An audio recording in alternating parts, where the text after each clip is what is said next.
اگلا مقالہ ہے احسان بالوالدین کا مفہوم۔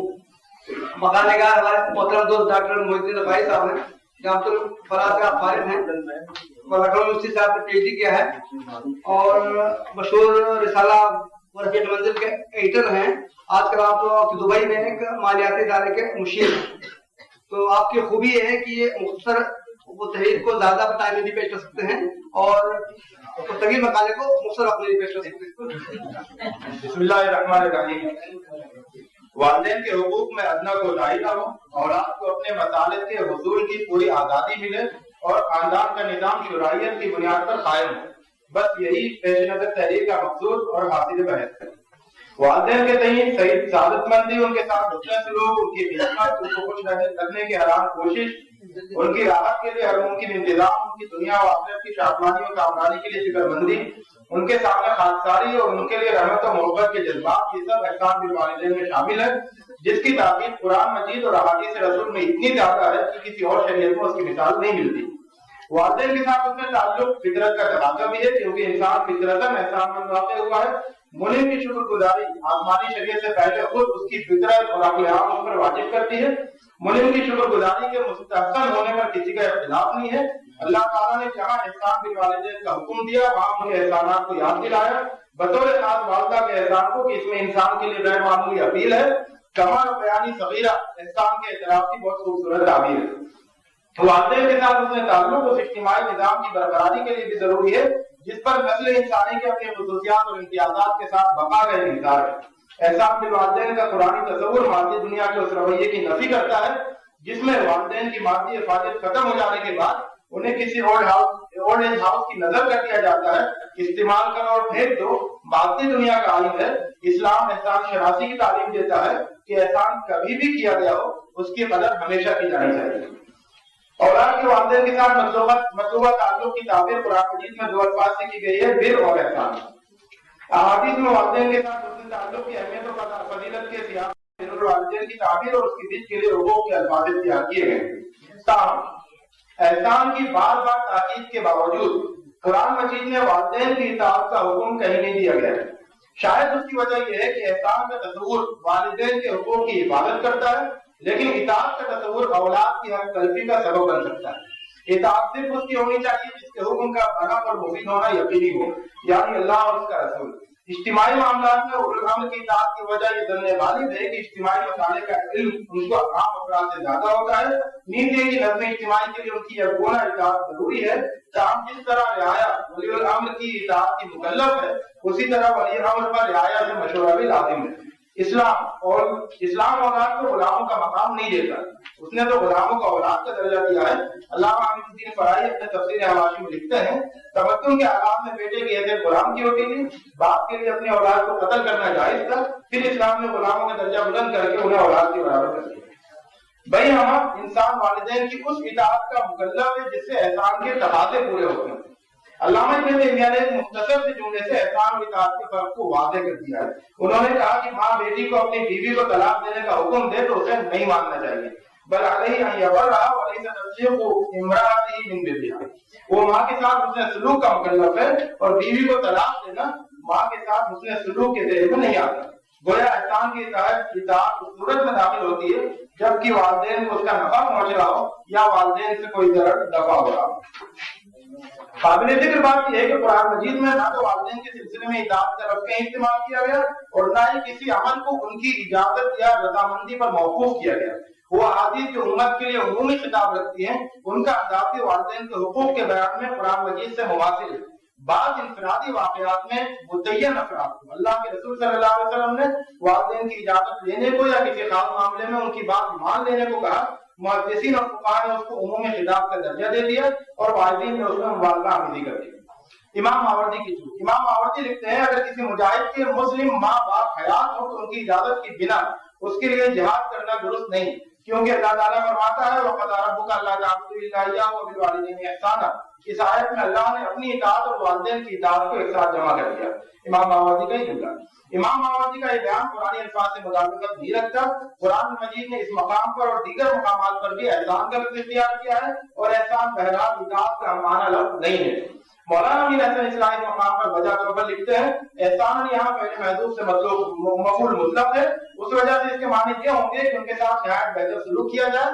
یہاں سیاق کلام سے بات آپ نکلے کہ اگر عبادت میں کسی اور کو شریک کرنے کی کوئی ادنا گنجائش بھی ہوتی تو اس کے اقدار والدین ہو سکتے تھے، لیکن جب خدا نے ان کو بھی شریک نہیں کیا، ان کو صرف احسان ہی کا اقدار ٹھہرایا تو بڑی برا مولانا امین حسن اصلاحی کا ایک ترجمہ۔ لیکن آگے چل کر وَخْفِضْ لَهُمَا جَنَاحَ الذُّلِّ مِنَ الرَّحْمَةِ کا ترجمہ مولانا نے یوں کیا اور ان کے لیے رحم دلانہ اطاعت کے بازو جھکائے رکھو۔ مولانا محمد اللہ اصلاحی نے اس ترجمے کی اصلاح کرتے ہوئے مفرد جملہ فرمایا، اللہ تعالیٰ ان کی برکتوں کو باقی رکھے، اور ان کے لیے رحمت کے جذبے سے خاکسارانہ بازو جھکائے رکھو۔ ذل کے معنی مولانا امین حسن اصلاحی نے اطاعت و فرمانبرداری بتایا، اس پر مولانا محمد اللہ اصلاحی نے بتایا کہ ذل کے معنی خاکساری کے ہیں۔ اس لفظ کے حسن انتخاب پر روشنی ڈالتے ہوئے بتایا اطاعت اس وقت کی جاتی ہے جب کوئی فرمان جاری ہو، جبکہ ذل بمعنی خاکساری ایک مستقل رویہ ہوتا ہے، والدین کی طرف سے کوئی مطالبہ ہو یا نہ ہو، اولاد کا رویہ ان کے تئیں ہمیشہ خاکسارانہ ہونا چاہیے۔ اسلام کا عالمی نظام اس وقت ایک پیچیدہ صورتحال سے دوچار ہوتا ہے جب خاندان کے مفاد اور بسا اوقات اس کی بقا اور والدین کی اطاعت میں سے کسی ایک کا انتخاب ضروری ہو جاتا ہے۔ صحیح ابن حبان کی روایت ہے جسے ناصر الدین البانی نے صحیح قرار دیا۔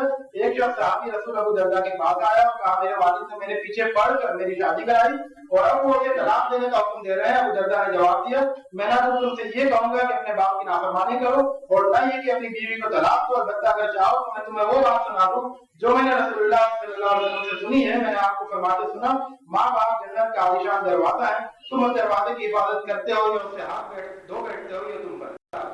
اس سے ملتا جلتا واقعہ خود رسول اللہ کے زمانے میں پیش آیا۔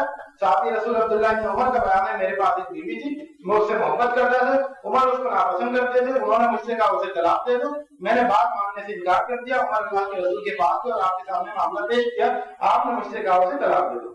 ابن عمر کا واقعہ بیان کرنے کے بعد امام شوکانی لکھتے ہیں یہ صریح دلیل اس بات کی کہ جب باپ بیٹے کو اپنی بیوی کو طلاق دینے کا حکم دے تو اس پر واجب ہے کہ وہ اسے طلاق دے۔ اس کی اپنی بیوی سے محبت بیوی کو روک رکھنے کے لیے عذر نہیں بنے گی، اس حکم میں باپ کے ساتھ معافی شامل ہے، اور بہت سارے لوگوں نے اس طرح کے فتوے دیے۔ مذکورہ پہلا موقف کے برعکس امام احمد بن حنبل کا موقف تھا۔ ان سے ایک شخص نے آ کر پوچھا میرے باپ کا حکم ہے میں اپنی بیوی کو طلاق دے دوں، انہوں نے کہا تم اسے طلاق مت دو۔ اس شخص نے کہا عمر نے بھی تو اپنے بیٹے عبداللہ کو بیوی کو طلاق دینے کا حکم دیا تھا، انہوں نے جواب دیا تمہارا باپ جب عمر جیسا ہو جائے تب ایسا ہو سکتا ہے، حتیٰ کہ ابو کا مثلا ہو۔ امام ابن تیمیہ کا موقف ابن مفلح نے نقل کیا ہے کہ والدین میں سے کسی کو یہ عادت نہیں ہے کہ بیٹے کو پابند کرے ایسی لڑکی سے نکاح پر جو اسے پسند نہ ہو، اگر وہ انکار کرتا ہے تو نافرمان نہیں ہوگا۔ ایک اور سوال کیا گیا شوہر اور بیوی باپ کا دامن ہے، بیوی کے ماں دونوں میں جدائی چاہتی ہے، بیٹی اس کی بات نہیں مانتی کہ اماں اگر بدعا دیتی ہے تو بیٹی گناہگار ہوگی۔ جواب دیا اگر اس کی شادی ہو گئی تو اس کے شوہر سے جدائی کی بابت اور باپ کی نہ باپ کی اطاعت واجب اور نہ ماں کی اطاعت واجب ہے، اور اگر ماں اس کے اور شوہر کے درمیان تفریق پیدا کرنی چاہتی ہے تو ماں اس کا تعلق خالد معلوم کی قبیل سے اس کی بات نہیں مانی جائے گی، اور بہت سارے لوگوں نے یہ موقف اختیار کیا۔ ابن عمر کا واقعہ جس کا نہ پس منظر محفوظ ہے نہ تفصیلات محفوظ ہے کہ طلاق پر حضرت عمر کا حصہ اختیار کرنا ضروری ہے۔ والدین کے مفاد سے بالکل غیر متعلق بات بھی اگر نہیں مانی جائے تو ان کا دل دکھنے کا اندیشہ رہتا ہے، کیونکہ ذہنی سانچہ والدین کا بھی اسی طرح کا بنا ہوا ہے کہ ہر معاملے میں ان کا حکم واجب الاطاعت اور ان کی رائے آخری ہونی چاہیے، اسی لیے دل شکنے کے امکانات اور بڑھ جاتے ہیں۔ ایک موقع پر امام احمد نے کہا کہ والدین اسے نفل نماز سے روکتے ہیں اور تو ان کی دلداری کرے اور نماز بھی پڑھے۔ امام صاحب سے ایسے شخص کے بارے میں پوچھا گیا تو باپ کے ساتھ خاطر پہلے سب سے پیچھے رہ جائے، انہوں نے کہا مجھے اس کا پیچھے رہ جانا پسند نہیں ہے، وہ اپنے باپ کے ساتھ بر و احسان کے تقاضے دوسری طرح بھی پورے کر سکتا ہے۔ آخر میں کہ باپ مادی ضرورتوں کی تکمیل احسان کا لازمی عنصر کے عنوان سے، جس میں میں نے ذکر کیا کہ فقہاء نے کس طرح سے اس پر بحث کی کہ والدین کا نفقہ اولاد کے اوپر کب واجب ہوتا ہے اور اس کی کیا تفصیلات ہیں، اس سلسلے میں مجھے ایسا لگتا ہے کہ جس کا خلاصہ میں نے یہ کہا ہے کہ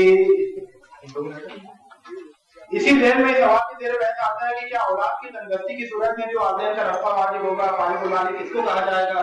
شواب اور حنابلہ کی رائے کہ اس کے اور اس کے بچوں کے ہاتھ اور آنے والی رات کے کھانے کے سوا جو بچتا ہے تو والدین کا نفقہ اس پر واجب ہوگا۔ مالکیہ کے برخلاف حنابلہ کا یہ موقف ہے کہ اگر اولاد کے اندر اتنا کمانے کی قدرت ہو جو اس کی ضرورت سے فاضل ہوگا والدین کے نفقے کے کام آئے تو اس کو اس کمائی پر مجبور کیا جائے گا۔ مالکیہ کے نزدیک تندرست بیٹا اگر ہنرمند ہو تو بھی اس پر یہ واجب نہیں ہے کہ کام کر کے اتنا کمائے کہ اپنے والدین پر خرچ کر سکے۔ اس سلسلے میں احناف کا مستقل یہ قول ہے کہ اولاد صاحب نصاب ہو تبھی اس پر والدین کا نفقہ واجب ہوگا، جبکہ امام محمد کا موقف ہے کہ اگر انسان کھیتی سے کماتا ہے تو ایک ماہ کے اپنے اور اپنے بیوی بچوں کے رفتے سے فارغ بچ رہنے پر خوشحال سمجھا جائے گا، اور اگر مزدوری سے کماتا ہے تو روزانہ کی بچت کا اعتبار ہوگا، اور بعض حنفی فقہا نے اس کے مطابق فتویٰ دینے کی سفارش بھی کی۔ اس میں کوئی شبہ نہیں کہ والدین کی مادی ضروریات کا تعلق براہ راست اس احکام سے ہے جس کی تاکید قرآن مجید میں کی گئی۔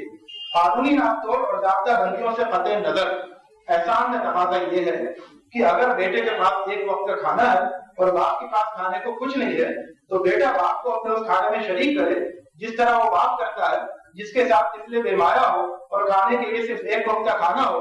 کمانا بیانی صغیرہ قرآنی دعا کا جز ہی نہیں، انسانی رویے کی اساس بھی ہے۔